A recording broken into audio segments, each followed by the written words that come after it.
Rain poured over the metal city like endless tears.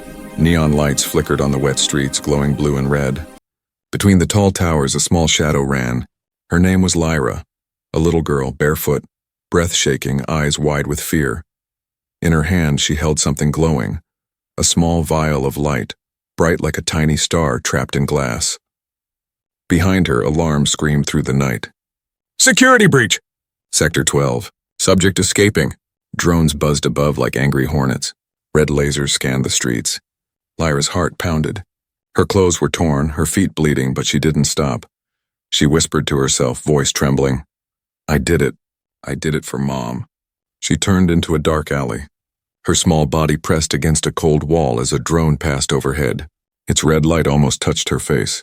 She held her breath. The drone paused, scanned the air, then flew away. Lyra waited a few seconds before running again. Every step hurt, but she couldn't stop now. She had to reach home before her mother's time ran out. Hours earlier, the world was quiet. Lyra sat beside her mother's bed inside a tiny, broken apartment in the city's lower level. Her mother coughed hard, pale and weak. The air smelled of rust and sickness. "Mom, please don't talk," Lyra said softly. She held her mother's cold hand. "You'll be fine. I'll find something." Her mother smiled weakly. "You shouldn't worry, my little light. No one can buy that medicine. Only the high class can." Lyra shook her head. "Then I'll steal it." Her mother's eyes widened. "No, Lyra. Promise me you won't." But Lyra had already made up her mind. She couldn't just watch her mother fade away. That night she left home. The city above was forbidden for people like her, Class D citizens. No ID, no rights, no help. But Lyra had watched the guards. She knew the pattern. She wrapped her small body in a gray cloak and climbed the old elevator shaft.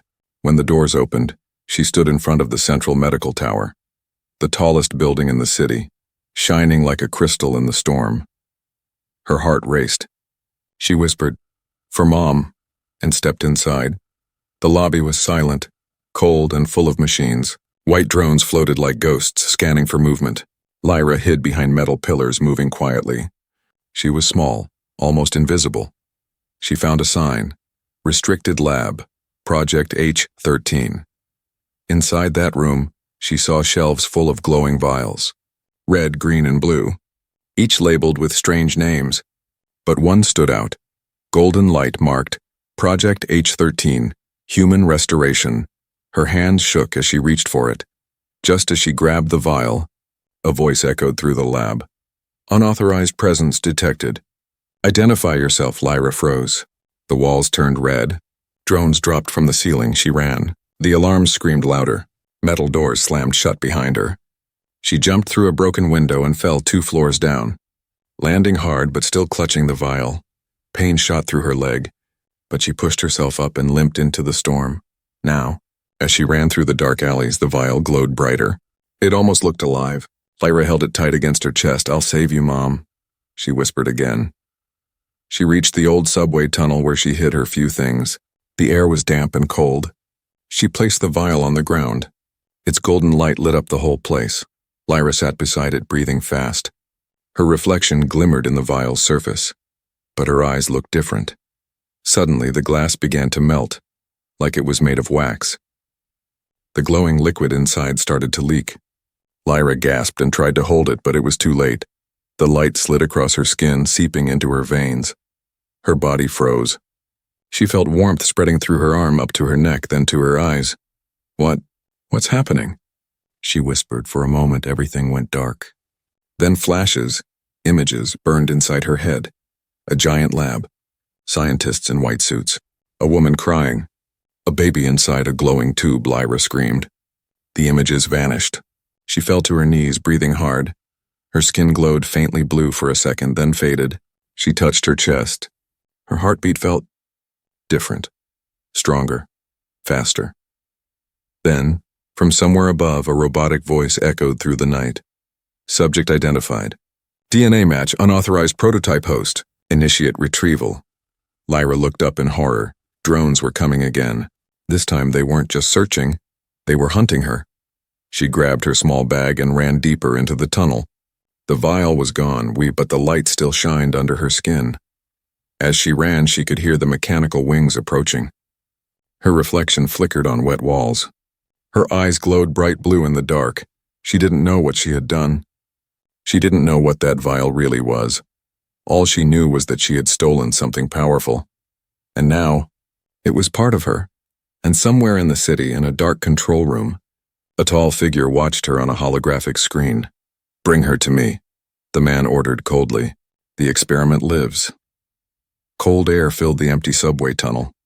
Drops of water fell from broken pipes, echoing in the silence. Lyra lay on the damp floor, breathing hard. Her hands still glowed faintly blue in the dark. The vial was gone, melted, absorbed, vanished inside her skin. Her body felt strange. Light but heavy at the same time. Every breath burned like fire. She pressed her hand against her chest. Her heartbeat was strong, almost too strong. "What did I do?" she whispered to herself. Her small voice faded into the darkness. She looked around. Broken metal, old train tracks, walls covered with rust and dust. This was her hiding place. But now it felt smaller, colder, dangerous. She heard footsteps above and metallic and slow. The drones were still searching. Lyra crawled behind an old generator and waited, hugging her knees. Her body trembled, not from fear, but from something new growing inside her. Then it happened. Her wound, the one from falling through the glass window, began to close. Slowly, skin reformed. Blood stopped. Pain faded. She stared at her leg, wide-eyed. "That's impossible." She tried again, cut her palm slightly with a piece of metal. In seconds it healed, no blood, no scar. Lyra's heart pounded faster. The medicine. It changed me. But before she could think more, a sound broke the silence, and a voice deep and human this time. "Don't move, little one. I won't hurt you." Lyra turned sharply. From the shadow, a man stepped forward, tall, thin, with tired eyes and a metal arm. His face was lined, but his gaze was kind. "Who are you?" Lyra asked, backing away. "My name's Dr. Cade," he said softly. "And you?" "You're the one they're hunting, aren't you?" She froze. "You saw them?" He nodded.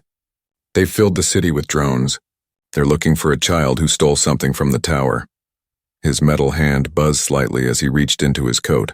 "You shouldn't be here alone. It's not safe." Lyra didn't trust him, but something in his eyes felt real. Not cruel, not cold like the people in the upper city. "Why do you care?" she whispered. Cade sighed. "Because I worked there once. I know what they're hiding." He pulled out a small scanner from his pocket. "May I?" Lyra hesitated, then nodded. The device beeped as it scanned her arm. A holographic display appeared, glowing letters and DNA strands spinning in the air. Cade's eyes widened. "Oh, this can't be. What is it?" Lyra asked. He looked at her, voice trembling slightly. "You didn't steal a medicine, Lyra. You stole a living code." She frowned. "What does that mean?" Cade sat beside her, lowering his voice. Project H13 wasn't a cure. It was an experiment to rebuild the human body from the inside. They tried to make perfect humans. Stronger, smarter. "Unbreakable," Lyra whispered. "Then why didn't they give it to sick people?" "Because it failed," Cade said bitterly. "Everyone they tested it on died. The code rejected them." Lyra's stomach twisted. "Then why am I still alive?" Cade scanned again. His eyes softened. "Because somehow it accepted you. Your DNA isn't rejecting it. It's merging. You are the first success." Lyra looked down at her hands. They were glowing brighter now. Her breath came slow and scared. "So I'm not normal anymore?" He shook his head gently. "You're not normal, Lyra. You're something new." Silence filled the tunnel for a moment. Only the dripping water and faint hum of electricity could be heard. Then Lyra spoke, voice small but firm. "I don't care what I am. I just want to save my mom." Cade looked at her sadly. "Even if it means the whole city comes for you?" Lyra nodded. "Yes." Before he could reply, a loud metallic roar echoed from the tunnel entrance. The ground shook. Cade jumped up. "They found us." From the shadows, drones poured in, red eyes glowing, weapons charged. Cade grabbed Lyra's hand. "Run!" They ran through the old train tunnels. Sparks flew as bullets hit the walls. Lyra stumbled, but Cade pulled her forward.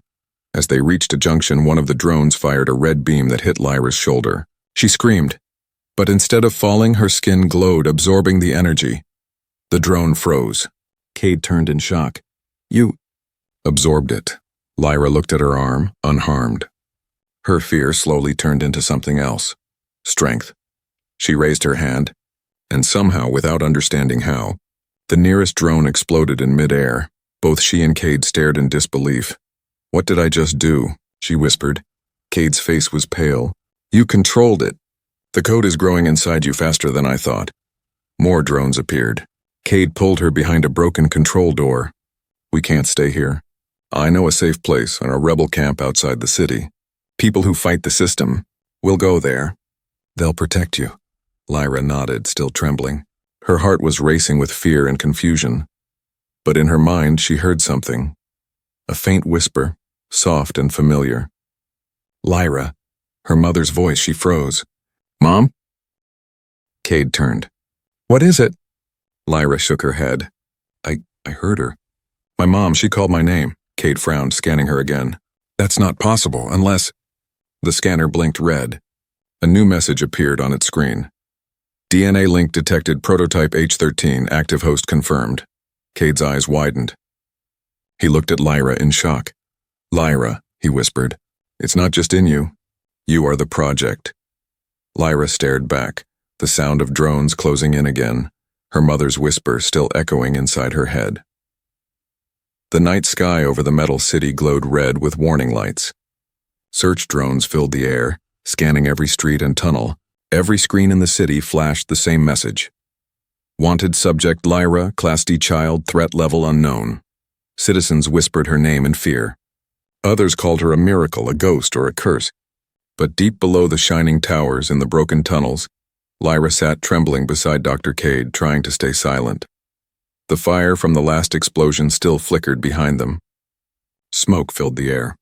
Lyra pressed her small hands against her chest. Her heart beat so fast it hurt. "Why won't they stop chasing me?" she whispered. Cade looked at her, his face hard but tired. "Because they think you're not a girl anymore. They think you're a weapon." Lyra frowned. "But I didn't do anything wrong. I just wanted to help my mom," Cade sighed. "The government doesn't care about that. They care about control. You carry the one thing they can't control." He checked the scanner again. The reading was unstable. Energy levels rising inside Lyra's body every second. "She's changing faster than expected," he muttered to himself. "What's happening to me?" Lyra asked, voice small. Cade looked at her carefully. "The code inside you can Project H13. It's rewriting your DNA, making you stronger. But it's also waking something that was never meant to exist." Lyra touched her glowing veins. "Am I turning into a monster?" Cade paused, then whispered, "No. You're becoming human in a way no one else is anymore." Before Lyra could ask what he meant, a sound echoed through the tunnel, metallic footsteps, heavy and steady. Cade froze. "They're here." Out of the smoke, a tall figure appeared. It wasn't a drone. It was something else. Half human, half machine. Its eyes burned with a cold white light. A metallic voice spoke. "Unit 7 online. Target confirmed. Lyra. Prototype 0. Cade's face turned pale. "No, not Unit 7. They sent that thing?" Lyra hid behind him. "What is it?" "It's not a what," Cade said softly. "It's a who." He was once human, the first H13 test subject, the one who survived for 12 hours, before his mind broke. Unit 7 raised its arm. A glowing weapon unfolded from its hand. "Surrender the prototype." "Resistance will be erased," Cade whispered. "Run when I say. Don't look back." Lyra shook her head. "I won't leave you." He smiled sadly. "You have to, Lyra. You're the only one who can finish what your mother started." Lyra froze. "My mother?" But before Cade could explain, the machine fired. A beam of light exploded through the wall. Dust and fire filled the tunnel. Cade pushed Lyra aside, yelling, "Run!" Lyra sprinted through the dark tunnels, coughing, heart racing. Behind her, metal footsteps grew louder. She turned a corner and saw broken train tracks on a dead end. "No, no, no," she cried. She looked around, panicking. Her glowing hands shook, the ground vibrated. Unit 7 appeared at the end of the tunnel, walking slowly through the smoke. "You cannot escape, prototype." Tears ran down Lyra's face. "Stop calling me that. I'm not your project." The machine raised its arm again. A bright light charged in its palm. Lyra screamed and threw up her hands to block it. A blast of blue energy erupted from her body, wild, bright, uncontrolled. The explosion shook the tunnel.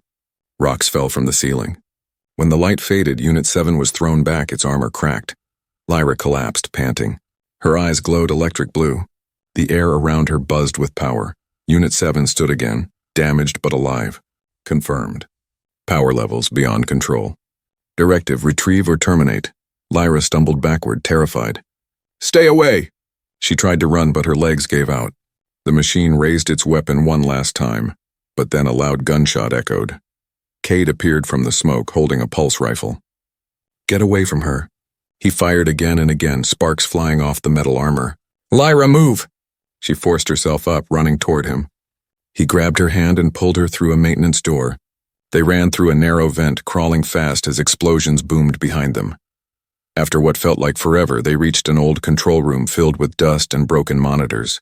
Cade closed the heavy door and locked it. Both of them sat on the floor, gasping for air. Lyra's hands still glowed faintly. She stared at them in fear. I heard it, didn't I? Cade nodded.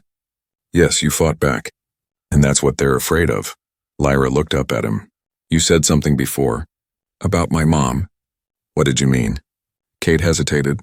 Your mother was one of the scientists who worked on Project H-13. She helped create the first prototypes. But when she found out what they planned to do with them, she tried to destroy everything. Lyra's eyes widened. So she knew? She knew what I would become. Cade looked away. I think she tried to save you from it. But something went wrong. The project was locked and she disappeared before she could finish. Lyra felt her chest tighten. She didn't disappear, she whispered. She got sick. She's still alive. Waiting for me? Cade looked at her sadly. Then maybe the cure isn't for her body, Lyra. Maybe it's for her mind. She frowned. What do you mean? He showed her the scanner. It displayed 2 names connected by glowing lines. Lyra, Subject 0, Dr. Ilara H-13. Source Deanna. Lyra's heart skipped a beat. That's her name. My mom's name. Cade nodded slowly. She didn't just make the project, Lyra. She is the project. And you're the key to finishing it. Lyra's breath shook. They want me because I can unlock it. Cade placed a hand on her shoulder. Exactly. And that means we can use it first, and for freedom, not control. Suddenly, the control room lights flickered red. A metallic voice echoed through the speakers. Unit 7, access granted. Coordinates locked. Target location confirmed. Cade's eyes widened. They've traced us. The walls trembled. Heavy footsteps approached from the tunnel. Cade grabbed his weapon and shouted, Run, Lyra! Don't stop this time. Lyra hesitated for a moment, looking back at him with tearful eyes. I'll come back for you, she whispered. Then she turned and ran into the dark, glowing faintly like a small light in an endless tunnel. While behind her, the sound of metal and fire grew closer. The wind outside howled through the broken city tunnels. The air smelled of smoke and rust. Lyra ran without looking back, her glowing blue eyes cutting through the darkness like small stars. Behind her, the ground shook with explosions. Dr. Cade's last words echoed in her head. Run, Lyra. Don't stop this time. She didn't know if he was still alive, but she couldn't turn back. She had one thing left to do, save her mother. Hours later, Lyra reached an old district beyond the main city, a forgotten zone filled with ruined buildings and silence. The sky above was gray, covered with thick smoke clouds. Here, no drones flew, no lights blinked. It was like the world had ended years ago. She found an old train station and crawled inside. The place was cold and empty except for rats and the sound of dripping water. She sat against the wall, wrapping her arms around her knees. Her body still hurt from running, but inside she felt something worse. A deep, heavy sadness. Cade had risked his life for her. The only person who tried to help her might be gone. Tears filled her eyes. I didn't want this, she whispered. I just wanted medicine. For Mom. As she cried softly, something cold touched her neck, her locket. It was the only thing she had from her mother, a small silver pendant shaped like a circle with a blue gem at the center. Lyra held it tight, remembering her mother's smile. Then, something strange happened. The gem began to glow faintly and a soft white light pulsing slowly. Lyra frowned. What? She pressed it and the locket clicked open. Inside was a tiny chip like a piece of memory glass. When her glowing hands touched it, the chip activated. A small hologram appeared in front of her, a woman's face. It was her mother. Lyra, the voice said softly. If you're seeing this, it means you found the locket, and that I've failed to protect you. Lyra gasped. Mom! The hologram flickered but continued. They told me Project H13 would save the world, cure sickness, end pain, rebuild humanity. But they lied. They wanted soldiers, not healers. Perfect bodies with no hearts. I couldn't let them use you for that. Tears rolled down Lyra's cheeks as she whispered, You knew they'd come for me. The image of her mother smiled sadly. You were born with a part of me, Lyra. My DNA carries the code they wanted. I hid the rest inside you, where they'd never look. You are the only living link to the cure and the truth. Lyra shook her head. No, I just wanted to help you. I didn't ask for this, her mother's voice grew soft. You were never meant to be a weapon, my love.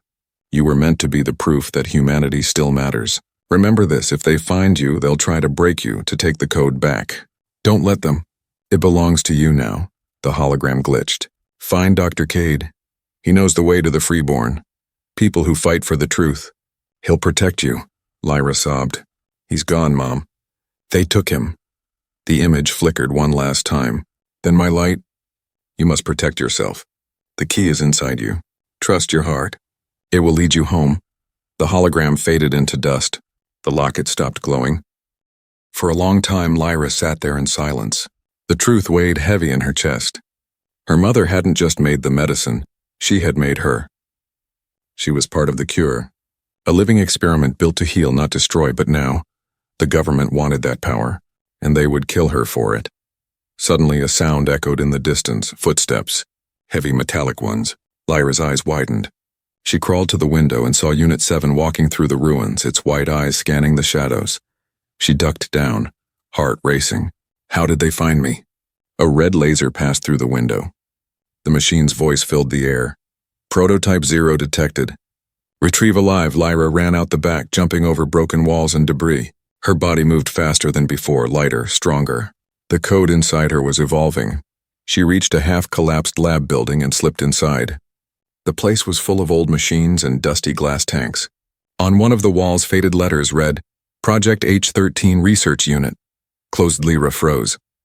This was where she worked. She touched one of the broken monitors. It flickered weakly to life, showing old video files. Her mother's face appeared again, younger, standing beside other scientists. She was holding a baby. Lyra's hands shook. She pressed play on another clip. Subject 0 shows stable growth. Genetic compatibility, 99.9%. Human emotion intact. Risk of rebellion high. Then another voice spoke, cold and commanding. Erase all memory links. We need obedience, not emotion. Her mother shouted in the background, You can't do that. She's my daughter. Gunshots, screams, static. The video ended. Lyra stood frozen, tears streaming down her face. Her voice broke. They tried to take me from her. Even before I was born, the walls trembled. Unit 7's voice echoed again. End of line, prototype. The machine broke through the wall, dust flying everywhere. Lyra stumbled back, eyes glowing brighter than ever. You shouldn't have come here, she said softly. Unit 7 raised its weapon. You belong to us.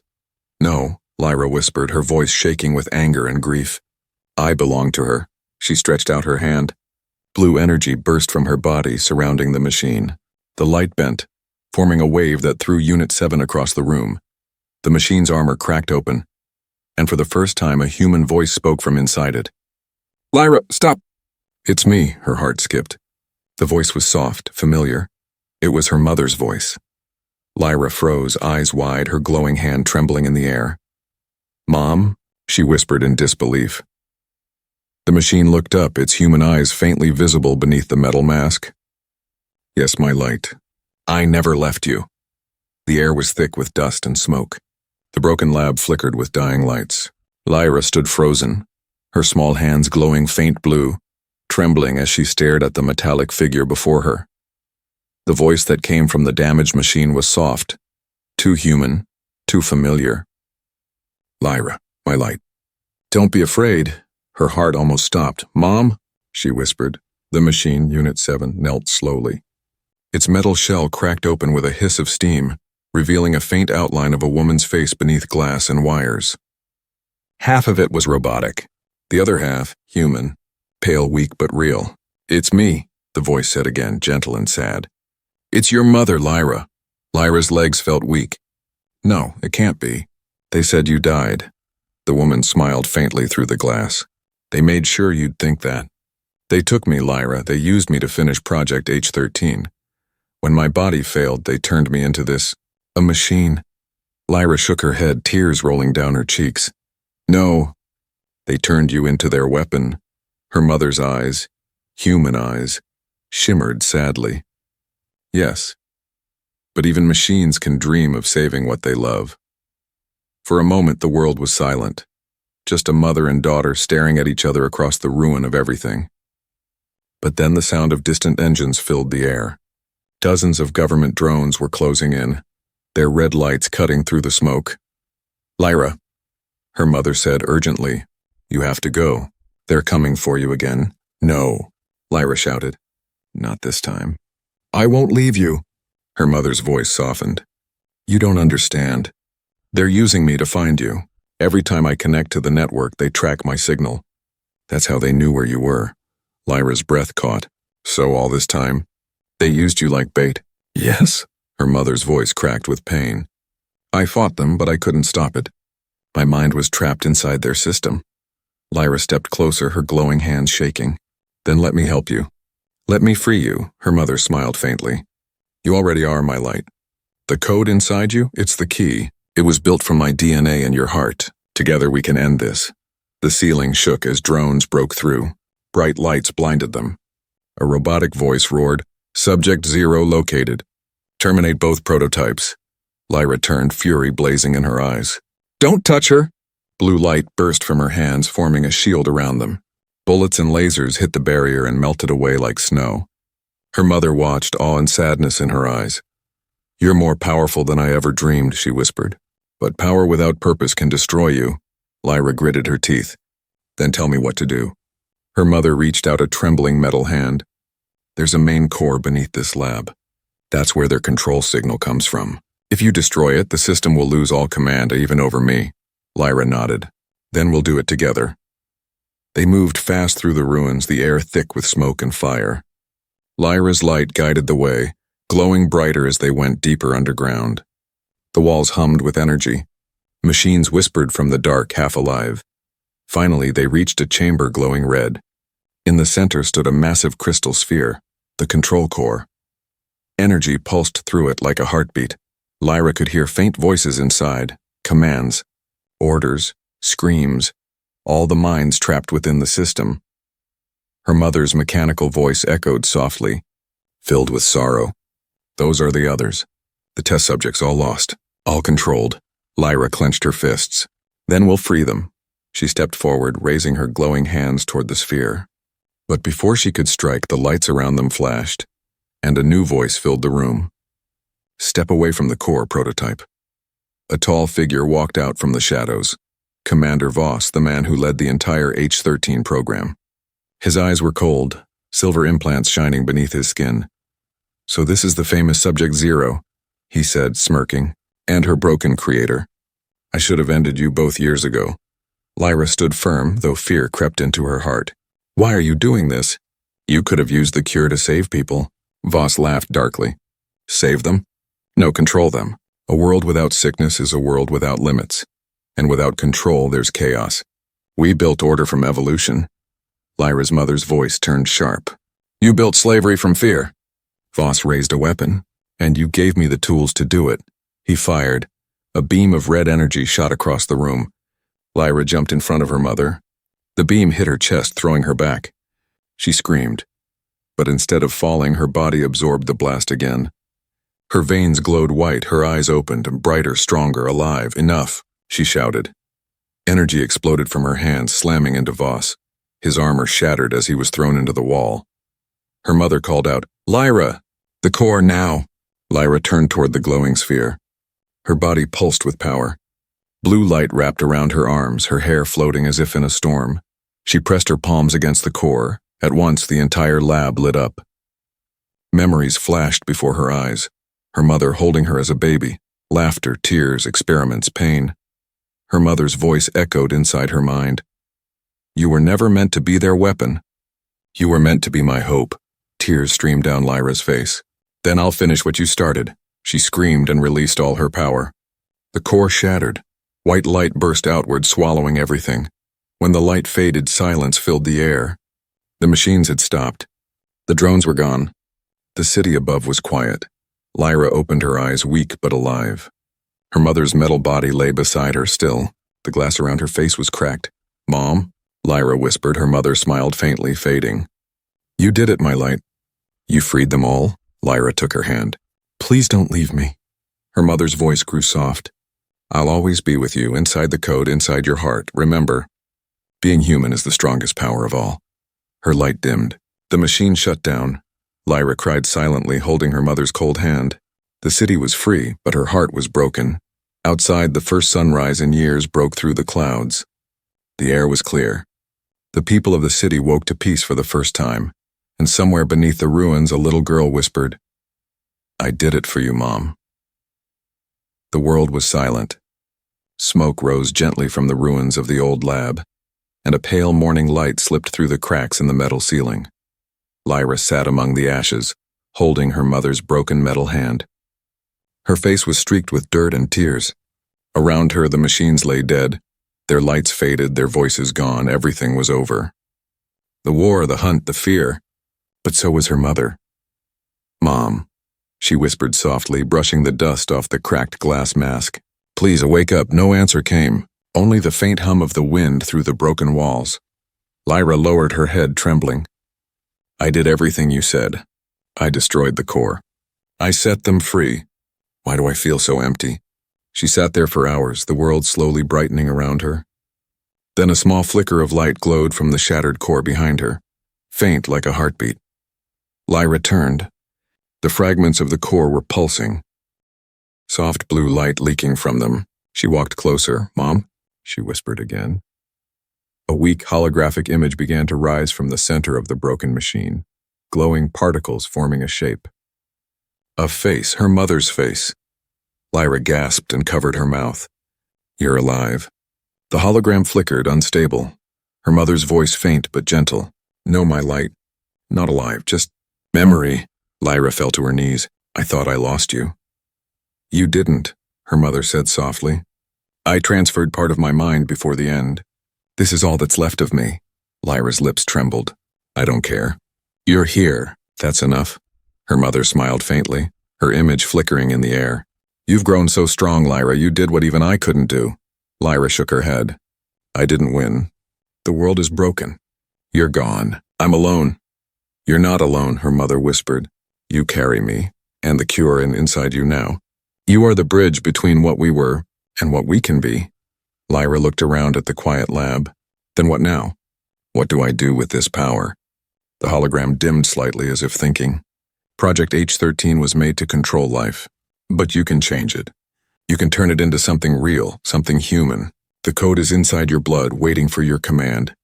Lyra's heart raced. You mean I can use it to heal? Yes, her mother said. But the choice is dangerous.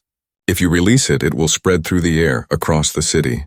It will heal people, but it will also take your energy. You might not survive, Lyra froze. If I don't do it, the people will stay broken, sick, lost. The government will rise again. Someone else will try to rebuild the system. Lyra's eyes filled with tears. She looked down at her glowing hands. So I have to choose between them and me. Her mother's voice softened. I wish I could take that choice from you, my light. But you were always meant to finish what I began. Humanity forgot how to care. You can remind them. Lyra took a deep breath. Her small body trembled, but her eyes shone with quiet strength. She looked up at the hologram and smiled through her tears. If I do this, will I see you again? You already see me, her mother said gently. Every time you choose kindness, every time you fight for life. Lyra laughed weakly, wiping her tears. That sounds like something you'd say. The hologram flickered again, fading slowly. Remember, my light, being human doesn't mean being perfect. It means loving even when it hurts. Lyra nodded. Then I know what I have to do. She walked to the shattered core. The broken cable still pulsed faintly with energy. Lyra placed both her glowing hands on it. Blue light spread from her palms, flowing into the metal and then rising upward like fireflies. It filled the lab, swirling around her, then escaped through the cracks into the open sky. Outside, the wind changed. A soft golden mist began to drift through the city, gentle, warm, alive. People woke in their homes, coughing, crying, realizing their sickness was gone. Machines froze and powered down. The red lights that ruled the city for years turned white, then faded. The world was healing. Lyra felt her strength fading. Her knees buckled. She fell to the floor, still smiling. "Mom," she whispered weakly, "it's working." Her mother's hologram appeared beside her, now clear and bright. For the first time, her voice was warm and full of love. "You did it, Lyra. You gave them back their future." Lyra reached out a trembling hand. Stay with me. "Please." "Always," her mother said, placing her light-filled hand over Lyra's. "Close your eyes, my light. Rest now." Lyra's breathing slowed. The light from her skin dimmed, fading into the air like dust. The hologram looked down at her still body, then turned toward the open sky above. "She did what we could not," it whispered. She remembered what it meant to be human. The wind carried her voice through the city like a song. The golden mist spread over the towers, bringing life where there was none. People looked up at the sky and saw the light forming the shape of a small girl, glowing, smiling, fading into the sunrise. Days later, survivors found the ruins of the lab. There was no body, only a circle of glass melted into the floor, and inside it a silver locket still glowing faintly blue. No one knew her name. But everyone spoke about the light that had saved them. They called her the last healer. And somewhere deep within the city's restored network, a soft, familiar voice whispered, "I did it for my mom." The world was quiet. For the first time in decades, there were no alarms, no sirens, no drones in the sky. The towers that once glowed with red warning lights now stood silent beneath a soft golden sunrise. People stepped outside their homes, blinking in disbelief. The air, once filled with smoke and poison, was clean. The ground, once cracked and gray, was covered with small green shoots of life. The city was waking up again. And in every heart, there was a name whispered like a prayer. A name most had never known but somehow remembered. Lyra. Far below, in the ruins of the old lab, the wind stirred the dust. The silver locket that once belonged to Lyra shimmered faintly under the sunlight pouring through the cracks. From deep inside the shattered systems, a single spark of light pulsed, gentle, rhythmic, alive. A small voice echoed through the network, soft and familiar. "It's okay now. Mom, they're free." The voice faded into the data streams that stretched across the world, invisible but everywhere. Lyra wasn't gone. She had become something more. Her body was gone, yes, but her consciousness, her light, now lived within the healing code that spread through the air. It was part of every breath, every heartbeat, every reborn leaf. She was the cure and the reminder. Years passed. The world changed. The cities rebuilt, not with steel walls and machines of war, but with open gardens and crystal lights powered by clean energy. Children laughed again in the streets. People helped one another instead of hiding behind class ranks. There were no more Class A or Class D citizens. There were only people. The old government that had controlled everything fell apart when the drones went dark.